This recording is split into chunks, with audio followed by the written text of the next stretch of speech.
Hello everyone, welcome back to Lying CS Academy's online platform, and in today's session we are going to discuss political science. So basically इससे पहले हमने already 9 session में political science cover कर लिया है. सो अब हम और आगे बढ़ेंगे और अब हम एनसीईआरटीज़ के क्वेश्चंस अटैम्प्ट करेंगे. एनसीईआरटीज़ आपकी 9 से लेकर 12 तक के एनसीईआरटीज़ को हम यहाँ पर ट्राई करेंगे. इसके साथ साथ हम अब यूपीएससी के जो क्वेश्चंस हैं 2010 से और पीछे भी जाएंगे, ठीक, और थोड़े और प्रीवियस ईयर क्वेश्चंस को भी देखेंगे. सो मिक्स काइंड ऑफ आपकी अब से जो आपकी क्विज होंगी वो आपकी थोड़ी मिक्स होंगी. ओके, अब हम सिलेबस वाइज नहीं जाएंगे. सो आई होप आप लोग तैयार होंगे अपनी उसके साथ. तो चलिए शुरू करते हैं आज का session. Wish you all a very good luck. पहला क्वेश्चन है आपका, consider the following statement. Referendum is an indirect vote in which an entire electorate accept or reject a particular proposal. Second is veto is a right which gives unlimited power to stop a decision. और आपको बताना है correct answer A 1 only 2 only both 1 2 neither 1 not 2. पहला ही कह रहा है कि referendum एक इनडायरेक्ट वोट होता है जहाँ पे आपको पूरा इलेक्टोरेट या तो एक्सेप्ट होगा या रिजेक्ट करेगा एक पर्टिकुलर प्रपोजल को. दूसरा ये कह रहा है कि जो आपका वीटो होता है ये एक ऐसा राइट है जो कि अनलिमिटेड पावर देता है किसी डिसीजन को स्टॉप करने की. आपको करेक्ट बताना है. इसमें से आंसर होगा इसका बी, विच मीन्स आपका सिर्फ सेकंड स्टेटमेंट सही है, फर्स्ट स्टेटमेंट गलत है. गलत इसलिए है क्योंकि रेफरेंडम आपका इनडायरेक्ट नहीं, ये आपका डायरेक्ट वोट होता है.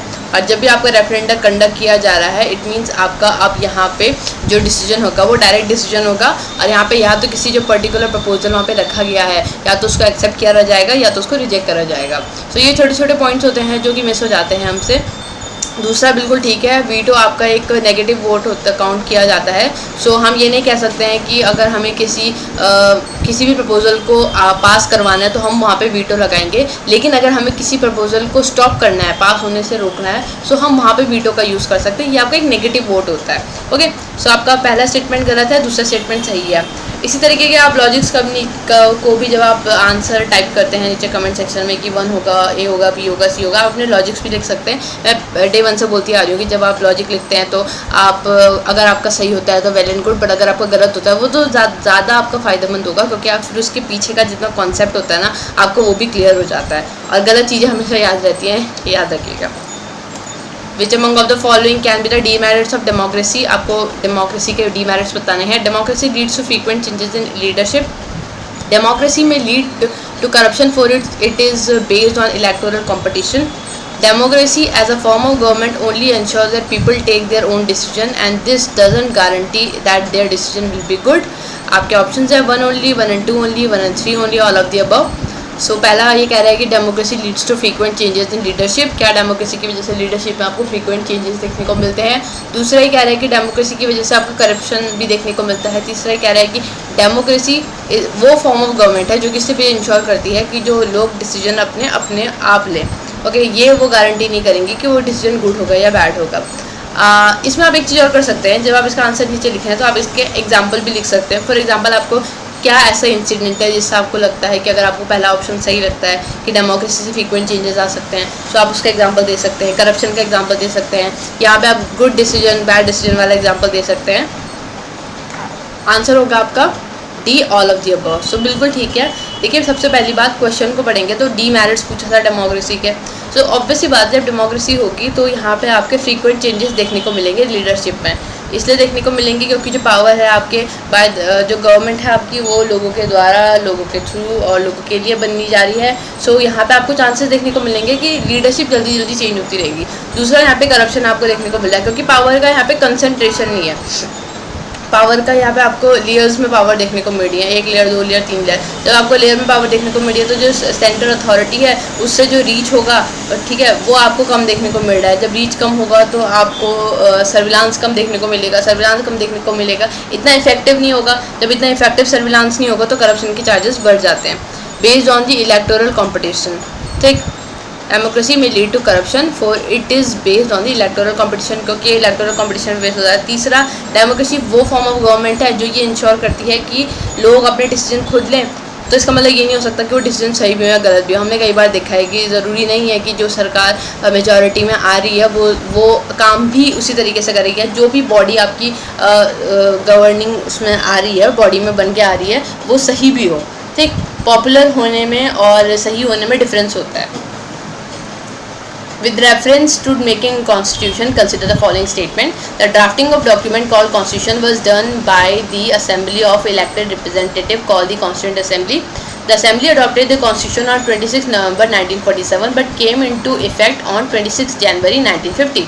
आपको करेक्ट बताना है, 1 only 2 only both 1 2 neither 1 or 2। पहला कह रहा है कि जो ड्राफ्ट हुआ था कॉन्स्टिट्यूशन का वो एक असेंबली के थ्रू हुआ था जिसे कॉन्स्टिट्यूंट असेंबली कहा जाता है। दूसरा ये कहा गया है कि जो असेंबली थी आपकी उसने कॉन्स्टिट्यूशन को अडॉप्ट आपका इस डेट को किया था, लेकिन इफेक्ट में आपका इस डेट को आता है। देखते हैं इसका आंसर क्या होगा। वैसे कि बहुत बेसिक क्वेश्चन है, बच्चों वाला क्वेश्चन है, अगेन बहुत ज़्यादा बेसिक क्वेश्चन है, ये गलत नहीं होना चाहिए। आंसर होगा आपका ये, अगेन क्योंकि बहुत ईजी था। ये आपका जो अडॉप्ट किया गया था 1949 को किया गया था और यहाँ पे 47 लिखा है, लेकिन इफेक्ट में आपका 1950 में आया था। ओके, फुल ऑन इफेक्ट में 1950 में आया था। बाकी पहला स्टेटमेंट प्लेन है, बिल्कुल ठीक है। Among of the following President of India who was also the Secretary General of Non-Aligned Movement for some period। आपको बताना है कि ये सब जो इंडिया के प्रेसिडेंट रह चुके हैं, लेकिन इनमें से कौन था जो आपका नॉन अलाइनमेंट मूवमेंट का भी कुछ टाइम के लिए सेक्रेटरी जनरल भी थे। सर डॉक्टर सर्वपल्ली राधाकृष्णन, वराहगिरी वेंकटगिरी, ज्ञानी जैल सिंह या फिर डॉक्टर शंकर दयाल शर्मा। आपको बताना है कि कौन आपका नॉन अलाइनमेंट मूवमेंट का भी पार्ट सेक्रेटरी जनरल रह चुके हैं कुछ टाइम के लिए। आंसर होगा आपका सी, ज्ञानी जैल सिंह।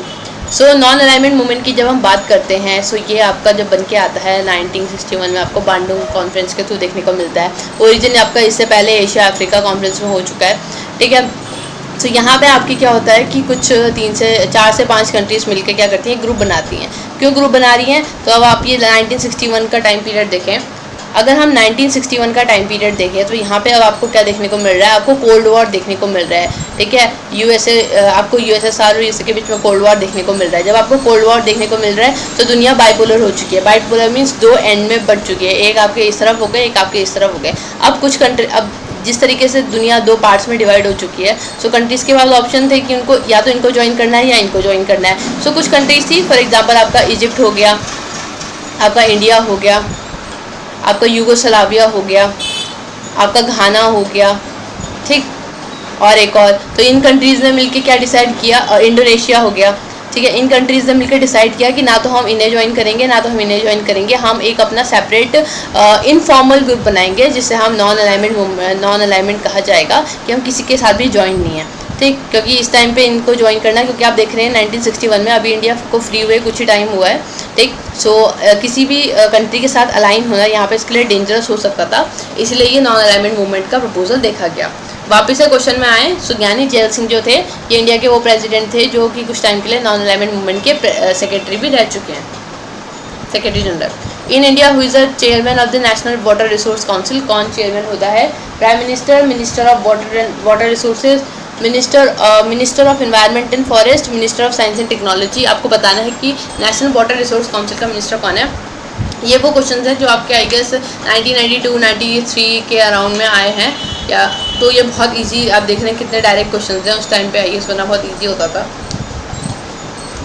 आंसर होगा आपका A, prime minister. So national water resource council जो थी, ठीक, ये आपकी बनी थी और इसके जो चेयरमैन होते हैं वो प्राइम मिनिस्टर होते हैं। If a panchayat is dissolve, election are to be held within. आपको बताना है कि अगर पंचायत डिजॉल्व होती है तो इलेक्शन कितने टाइम में होने चाहिए, 1 मंथ, 3 मंथ, 6 मंथ, 1 ईयर। जब आप पंचायती राज इंस्टीट्यूशंस पढ़ते हैं तो वहाँ पे आपको ये सब पढ़ने को मिलता है। आंसर होगा आपका सी, विच मीन्स आपका 6 मंथ्स। सिंपल था, इजी था, डायरेक्ट था। अगर आपकी पंचायत डिजॉल्व हो गई है तो इलेक्शन आपको 6 मंथ्स के अंदर करवाने होंगे नई गवर्नमेंट के लिए, वहाँ पे लोकल गवर्नमेंट के लिए। The abolition of IAS IPS has been recommended by. आपको बताना है कि IAS IPS का रिकमेंडेशन एबोल्यूशन किस कमीशन के थ्रू रिकमेंड किया गया था। Dhebar commission, Kelkar commission, Kher commission, Rajamannar commission. अगर आपको पता है कि सारी कमीशन किस चीज़ से रिलेटेड है तो आई वुड सजेस्ट कि आप सब ये भी कमेंट सेक्शन में लिख सकते हैं कि देबर कमीशन, ये तो वैसे भी न्यूज़ में थी, ठीक है। केलकर कमीशन भी न्यूज़ में थी, ठीक, और खेर कमीशन और राजमन्नार कमीशन। और अगर आपको पता है तो आंसर आपका सीधा आ जाता है। आंसर होगा आपका डी, राजमन्नार कमीशन, क्योंकि ये वो कमीशन थी जो आपका सेंटर स्टेट रिलेशन पे बनी थी, सेंटर स्टेट रिलेशन पे बनी थी। तमिलनाडु के गवर्नमेंट ने इसे फॉर्म किया था, ठीक। और इन्होंने बोला था कि जो आपकी सर्विसेज हैं इनको क्या करना है, आपको एबोलिश करना चाहिए, क्योंकि बहुत ज़्यादा पावर का सोर्स है, ठीक।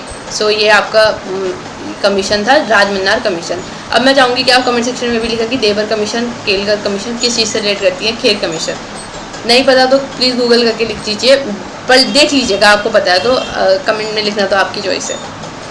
Which one of the following is the feature common to both Indian Federation and American Federation? A single citizenship, 3 lists in constitution, dual judiciary, a federal supreme court to interpret the constitution। आपको बताना है कि कौन सा feature है जो Indian federation और American federation दोनों में कॉमन है। कॉमन पूछ रहा है।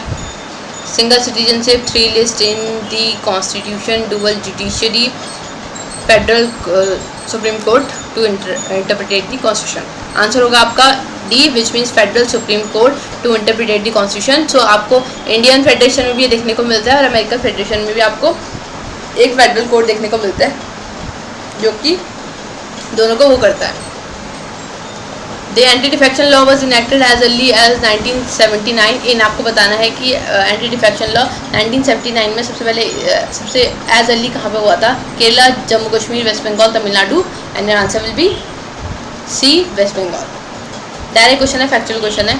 Freedom of press in India is, आपको बताना है कि फ्रीडम ऑफ प्रेस के बारे में, is specially provided in article 19(1)(a) of the constitution, is implied in wider expression guaranteed under article 19(1)(a), is guaranteed under the provision of Article 361(a), emanates from the operation of rule of law in the country।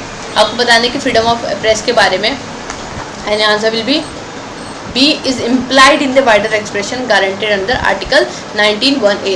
सो आपको जान के ये थोड़ा सा होगा कि आपको जो फ्रीडम ऑफ प्रेस है स्पेशली आपको प्रोवाइड नहीं किया गया है 19(1) के ए वाले पार्ट में, ओके लेकिन आपका ये इम्प्लाइड माना जाता है जो कि आपका 19(1)(a पार्ट में इसे देखा गया है। So that's it for today. I hope आप लोगों ने अच्छे से परफॉर्म किया होगा। 10 में से अपना स्कोर लिखना मत भूलिएगा। थैंक यू सो मच, मिलते हैं नेक्स्ट सेशन में।